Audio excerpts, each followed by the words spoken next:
Well, Nancy has gone outside on Front Street here where a very special unveiling is about to happen. Nancy? Oh, Ben, very special indeed. Now, I must tell you, it is raining cats and dogs here outside the broadcast center, but no way is it going to rain on this parade. We are celebrating Glenn Gould, and in fact, there is a week-long special gathering that has drawn an international crowd of admirers for the one and only and true genius of Glenn Gould. And we're going to have a special celebration here as well, the unveiling of a Glenn Gould statue, and to help us with that is Stanley Whitkin, head of the Glenn Gould Foundation, and Ruth Abernathy, who is the sculptor involved. Good morning to you both.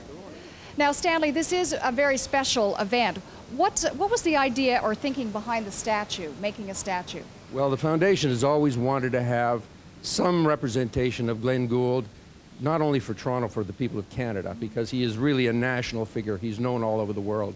And we were fortunate to have Ruth and a donor to donate this, and Ruth to make it, and we thought we couldn't have a better setting than right here in front of Glenn Gould studio. No doubt about it. Ruth, Glenn Gould certainly was personally such an enigma. What kind of a challenge was that for you in trying to capture the essence of Glenn Gould in the actual sculpture?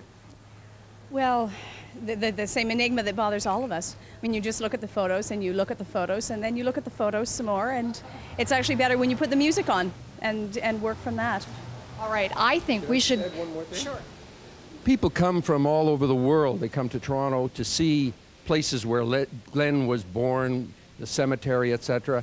And this is what they come to Glenn Gould studio, and this is one more thing that people are going to want to see from all over the world when they come, and they do. Lots of people here, and they are dying to see the statue. So, Stanley, I'm going to let you do the honors for the unveiling. And you're going to right after. Love to.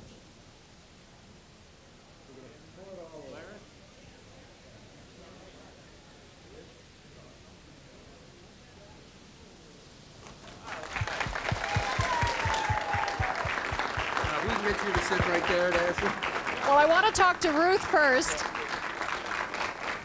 I love the trademark hat. What was the thinking about Glenn Gould reflecting on a bench as opposed to Glenn Gould at the piano? Well, it was an emotional choice, I think, on the part of the foundation, that you don't need a piano in a public street, and it was more a reflective pose where people could sit and join with him. And this was just a photograph that Gould liked very much of himself. So we worked directly from that. Really, there was not much point in trying to reinvent the wheel or try and translate his image in any way. Yeah, well, I think it was also an idea that we could have people interact with Glenn. The idea was that people could come sit on the bench, have their photograph taken with Glenn, and it would all be part of something he would like. May I? Yes. All right. I feel like I'm getting next to greatness here. This is so lovely.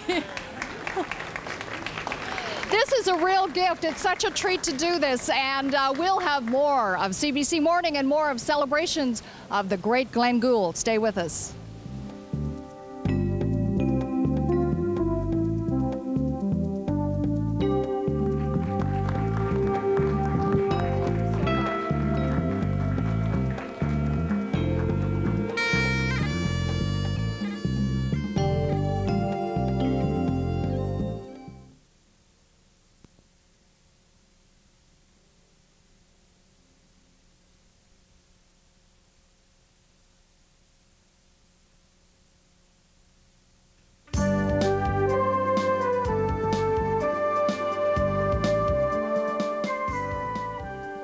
CBC Morning, and we're here in the Glenn Gould studio. Lots of people here to help celebrate the international tribute to Glenn Gould. And joining me now is pianist Stephen Ham. Good morning. Good morning. Now, you are playing with Glenn Gould's own piano. How special is that for you? It's very special to me. I've been a great fan of Gould since my teens. I practically idolized him, and to actually play on the instrument that he cherished most, actually, is wonderful. It's a wonderful instrument. Yeah, you know the piano, so what is special about this piano? What would have made him so attached to this that you notice when you play it? Well, he kept this piano at his cottage, and he used to go away from the concert life and the managers and everything to his retreat on Lake Simcoe, and this was the piano that he had and practiced there, and it had all those qualities of Baroque articulation and harpsichord-like clarity that he loved and sought after in his Bach playing.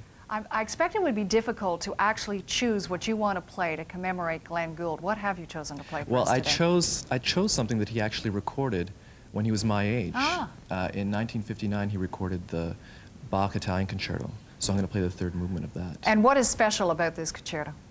Well, it's a piece that Gould loved very much. And Lively, I take it, very spirited, yeah, right? it's a presto movement, a good thing to play in the morning. All right. And it just has a lot of qualities of Bach's keyboard style. It's very virtuoso, and it's joyful, and it's a wonderful piece. All right, we'll let you take your seat and play. We're going to sign off and wish everyone a great weekend. Thanks for joining us, and we'll see you Monday. And thanks to everyone who's joined us here in the Glenn Gould studio. But now, divine music, courtesy of Stephen Ham, celebrating Glenn Gould.